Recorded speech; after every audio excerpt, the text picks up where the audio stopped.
started yesterday at 5 in the morning. Yes, okay. Yesterday at 5 in the morning. I knew about this. I was ready for it. And so the past 3 days, yes, I've been trying to figure out how I can set up my bets. Which you're like, wait a minute, you said that you had set this up a while ago with the videos and you were betting. What do you mean you have to set up bets? Apparently, my card or institution that has my card, the debit card associated with it, is like not doing gambling anymore. They're just not done with it. They're like, you know what? If you're gonna gamble in person, that's fine. Take it out of the ATM, do cash. Don't use a card. Can't do that. Which is really responsible of them. That's so nice of them to think of my future. Cool, thanks, bank. I want to gamble my money. I want to throw my money away. I want to lose it. I want to lose it. So just get that stuff going. I'm going to wait a few minutes and then I'm going to swear.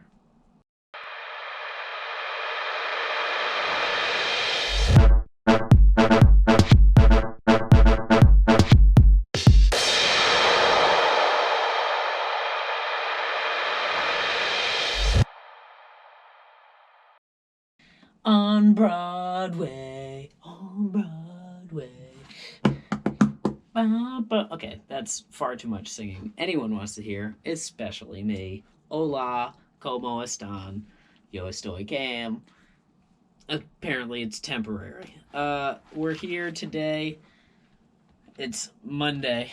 That's today. And I'm going to be talking about I think I may have said it in one, but I'm going to be talking about the French Open, which is supposed to be its own series. I'm supposed to just do it separate from CVW because initially I started the YouTube channel to talk about tennis and my tennis bets and predictions, stuff like that. But this year's French Open got a little out of hand. Really, really early. So what happened initially was I didn't make a note that the 1 week of the first week of the French Open is qualifiers. There's a qualifiers tournament, so that I don't have to worry about the draw coming out for that first week.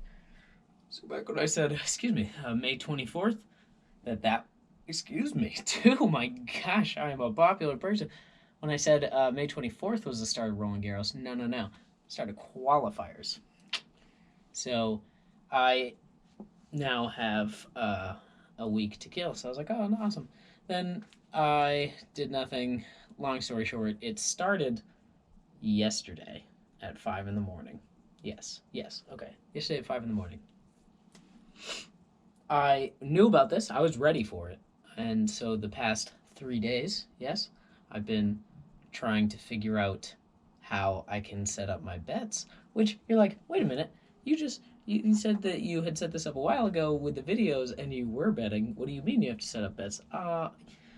Apparently, my card or institution that has my card, the debit card associated with it, is like not doing gambling anymore. They're just not done with it. They're like, you know what? If you're going to gamble in person, that's fine. Take it out of the ATM, do cash. Don't use a card. Can't do that. Which is really responsible of them. That's so nice of them to think of my future. Cool, thanks, bank. I want to gamble my money. I want to throw my money away. I want to lose it. I want to lose it. So just get that stuff going. I'm going to wait a few minutes and then I'm going to swear. Today's hair. Oh my god, I didn't even think of that. Probably because it's not the best. Today's hair is brought to us by, I gotta see, yeah, I have enough space, good. It's brought to us by Leif Garrett? Oh, wait, no. Well, look, I gotta go hair off. I don't even know. Yeah, sure, that's good enough. Is it Leif Garrett that we look like? No, but it is this guy beside Leif Garrett. There we go. Obscure references coming your way if you stick with it. Yeah. I'm actually hoping for one of two things. Number one, hoping I can have it just be Leif Garrett's face, and then it slowly slides in to the other guy's face. That's option A. That's what we're going for. What's probably going to happen is it's probably going to be Leif Garrett, and then it's going to be nothing, and then it's going to be the other guy's face. So we'll hope that I do it right the first time, or the first way, and then it's probably going to be option B, though. Anyway, back into tennis. Way more exciting than my hair is Roland Garros 2021. And I wasn't able to bet, which, given what has happened in the first 2 days, which now French Open, again, just like last year, split it up into 3 thirds. They split this nicely, perfectly symmetrical draw into thirds, which doesn't... I mean, it works technically, because let me just make sure. Nope, that's 54. It doesn't work. So figure that out, Roland Garros. Either way, they have all their matches going. Maybe if you do, I don't want to do that much math right now. So they're figuring this out in some way, shape, or form. They have all the matches going. First day of matches. Batshit insane. There we go. We're just gonna drop it in now, because did I even go 50%? 10, 3, 4, 5, 6, 7, 8, 9, 10, 11. Very, very close to 50%. I got 11 wrong out of 16, so... Sorry, out of 32. 11 out of 32. 16 was the halfway point, so... dangerously close to being terrible. Still not great, but not terrible. Then in day 2, I got 2 wrong. So, I mean, and again, I didn't bet and I didn't make the video, so I don't have any other proof other than this is what I'm saying. But why, why lie? Where's the pride, It's like, cool. If I were gonna lie, I would at least, I don't know why I'd still lie about 11, And now it sounds like, oh, cool, he crafted that perfectly. No one's gonna believe, or everyone's gonna believe 11 wrong. He totally got more than that. Actually, technically I did. Technically I got 12 wrong on the first day, because Milos Raonic, I didn't realize that he dropped out, so I still had him beating Thiago Monteiro, but had I known that it was going to be this Cerundolo guy, I would have taken Monteiro. So I gave myself that. That's the one. That's my one right there. Otherwise, nailed it. I didn't nail it. You know what I mean? I nailed what I have told you. I nailed that part. Some big ones. Some really, really big ones. David Goffin, who opened up last year's French Open. It's not an opening. It's not a present. It's just an event. I'm the only one that thinks it's an exciting Christmas gift-like day.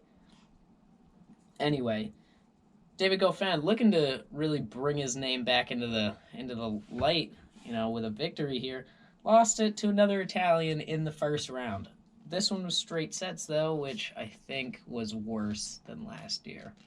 So, David Goffin, maybe figure out your clay game, or just stop messing up my Roland Garros draw, because every single year I'm like, David Goffin's really good at tennis. But he's really good at tennis on everything but clay, apparently. Come on, David Goffin. For those that are like, hey, what's this clay stuff? What do you mean? Tennis on clay? Was this pottery? No. There are 3 main surfaces that the main opens are played on. There are 4. You can play on like a hardcourt rubber kind of thing, like a synthetic, but no major tournament is ever going to be played on that. It's just terrible. It's like grass, but homemade grass that is terrible for your knees and probably back. That one I don't know. But either way, 3 main ones. Everyone knows hardcourt. It's like concrete pavement. It's like a basketball court, like a downtown basketball court, street basketball court. That style, blacktop. That's probably the most well-known. Excuse me. I don't know where my water is, so we're going to have to deal with raspy voice. I know it's in the sink, but I don't know where the bottle where I can drink that is from, so I don't know where that is. Hard court, concrete. Ow, ow. Basically, ball just bounces as you would expect a ball to bounce. It's you can expect it that way. Grass is the other one that a lot of people know because Wimbledon's super popular. Everyone's in white. It's a classy event. Grass plays super low. The ball's barely gonna bounce because if go out in your lawn, or find some grass in a field, bounce a tennis ball. That's grass. That's what you're playing on. It's a little trimmed, and it's really trimmed, and it's definitely on a harder ground, but it's essentially the same. The ball's not going to bounce. It's going to be a very low, fast game. If you have a big, hard serve, it's going to do well on grass. If you can move into net and play well at net, you're going to do well on grass. That's why Roger Federer does well. He knows angles and he knows where to hit the ball very early on in the shot, so he does really well in grass because he can pick his shots very early. Clay is the third one. That is the French Open. That's the major we're in right now. Clay is like, it's almost like that you're at the beach and you're at the first part of the beach where the water only sometimes goes in the days, so that sand is mostly just walked on, and it's super fine. It's really nice hot sand. So it's like a layer of that on top, then it's like a layer of the wet sand right underneath it, but like a hard pack layer of that wet sand. And then it's like a spongy concrete, like a soft concrete under that, and then it's like earth and stuff under that. Maybe rubber. I don't know. I don't go underground. I just play tennis on top. Anyway, it's called clay. And so that surface, much like memory foam, when the ball hits it, it leaves an indentation, and so it bounces very differently as the day goes on, because the court changes, it indents. Grass does also indent, but it takes a lot longer. Clay, you hit a ball, you can see the indentation, you can see the mark. That's why in clay, instead of doing Hawkeye, they have the guy get out of the chair and he goes and points at the mark of the ball and says, "That's it, that's out. Dum-dum." So that's what we're talking about here. So clay is David Goffin's apparently bane. He cannot figure clay out. Breaks his back every time. And an Italian on clay? Oh my god. Just like in Dark Knight Rises. Just take him out of the game. Anyway, he's gone. That's one big upset. Harris against Sonego was one that I was fiddling with for hours. I was like, I think Harris is probably going to beat Sonego. Lorenzo Sonego, just a fun name. And he's ranked higher than Harris. But Harris has done well at hard court tournaments. So I was like, maybe Harris is going to bring it. He didn't. He didn't bring it. Thanks, Harris. The one that really hurts me is Dominic Thiem. Dominic Thiem's like one of the best. I mean, he's number, 5? 4. He's ranked 4th in this tournament. I think that means he's 5th overall in the world. It could mean he's 4th in the world. I forget where the person dropped out. Someone dropped out in the top 20, and it adjusted the rankings for the tournament. I'm getting lost in the tangent. Anyway, Dominic Thiem, very strong player. Usually goes like at least quarterfinals.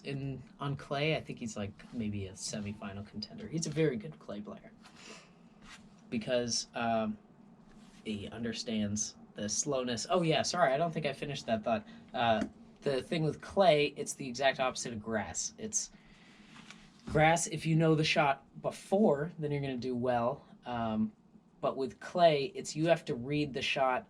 Because there's so much time from the ball, bouncing, it bounces, it leaves a mark, and then it bounces up. It really bounces off the ground as opposed to grass where it barely gets off the ground and it stays low and fast.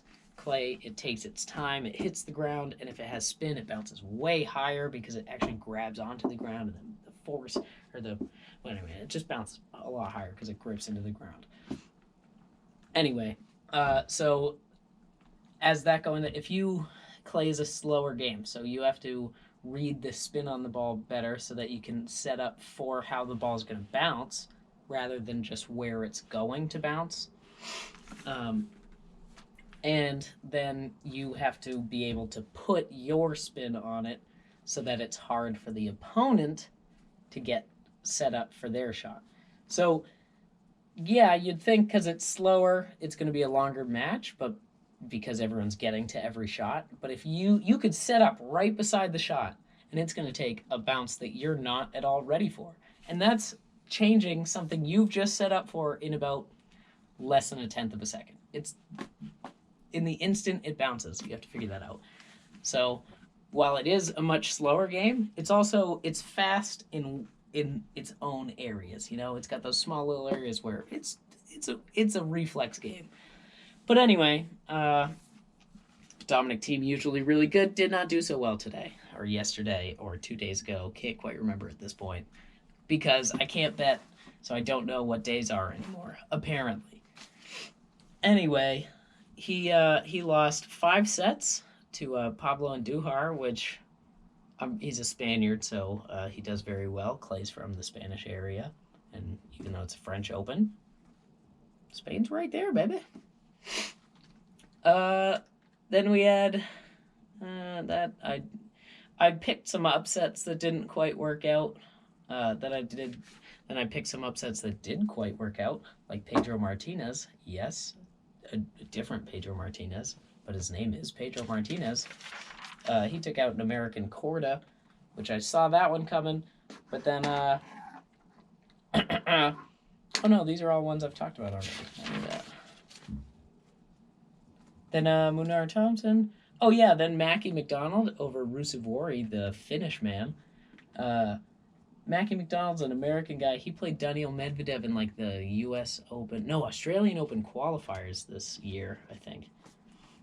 And so I was thinking, you know, he's probably doing really well, but he just barely won the qualifiers tournament to get into the French Open. So I was like, you know what? If he's still fighting his way through qualifiers, he's probably not good against someone who's, you know, earned their place in here. But obviously that is not true. And he took him in 4 easy sets, too. It was, thank you. Goodness, how do I, this is why you don't close books once you're reading them. It's a lot harder to come back into the spot you need to read. 4-6-6-3-7-6-6-3. Pretty good. A lot of tie breaks. That's another big thing with Clay is you'll see a lot of tiebreaker sets. That is just because slow points, a lot of breakers. You can't hold serve. Serve is, it's a toss up. Ha ha ha ha ha ha ha. That's a tennis joke. It's a terrible tennis joke, but it is a tennis joke because you have to toss it to serve. So good. Anyway, there's that. That's really the most I want to dive into today, just because I'm heated, very heated on this whole not being able to bet on it, just because it would have been, I mean, I would have lost money. I definitely would have lost money.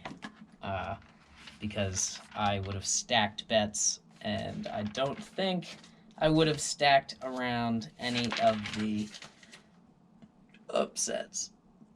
Van de Sandschulp, he's a Nederlander. He's a fun name, and he beat Herkach, who's some Polish dude. But he's ranked 19th, that Herkach is, and Van de Sandschulp, love those Nederland names. He took him out in 5 sets. So if you're looking for someone and you're like, man, I really don't want to know anything about their tennis career, I just want to know that they're most likely a fun person and they have a great name, Van de Sandschulp. There you go. I don't know his first name because his last name's so fun. That's how great he is. So yeah, there's that. I don't, as far as the week goes, I don't know, man. I've been trying to watch tennis. Oh, the hockey playoffs. Toronto. You kind of shot your own foot off here. Like, what? You can't beat Carey Price. That's all it was. It's not a team. You didn't lose to a team. You lost to a goalie. That's it. An incredible monster of a goalie. Don't sell yourself a little too short. But it's still just one person compared to all of you guys minus John Tavares. Like, He earned it. He earned it. That Carey Price did. He probably that it scares me. This leads me to believe that maybe he's in his final throws. But how far can one man bring a team? We're gonna find out. Great job, Carey Price. You're eating Toronto alive. As far as my Toronto fanship goes, it could have changed. I could do a quick little peek-a-rooney. It doesn't look great when they're showing the GM box. Not the best. But anyway, good luck, Toronto. Things could change. The game isn't technically over right now. It was 10 minutes left in the period when I started this. So, the Bruins, they won their first round, and then I woke up from a nap today when they were up 1-0, and now they're down 3-1. So I'm going to stop watching Bruins games after napping. If I don't watch from the beginning, I just won't watch, So that's that. Otherwise, Nedeljkovic, you crazy son of a bitch. Great job bringing the Panthers. Nope. Hurricanes. They have red and white on their jersey, so same team. Great job, you 5'9" machine. That's pretty crazy. Next round's gonna be hard though. I don't think you're gonna do so well, but I hope you do well. And yeah, that's probably it. Great day, everybody. It's June 1st tomorrow, so happy June. It's gonna be warm now. Can't wait for that. I'll keep up. There's maybe going to be another French Open video after round one's over. We'll see. Probably not. I'm pretty steamed about this, so I might just cry myself to sleep every night watching the French Open as every single pick. The one thing I will say, it's not Nadal's year, but I don't think it's Djokovic's year either. To say who I think the winner will be, it's probably... like Federer has a good draw. Tsitsipas. Now that Team's out, he just got a much easier 6th round match, potentially. I mean, that's a late rest, if you think about it. So he'd be getting the rest. You get it. So Tsitsipas is looking really strong this year. I hope I didn't just jinx him. Good luck, Tsitsipas. Federer also has a good draw, given Djokovic and Nadal don't become machines and eat him alive. All right. Happy Monday. Good luck to all the people who need luck, and bad luck to villains. Fuck a villain.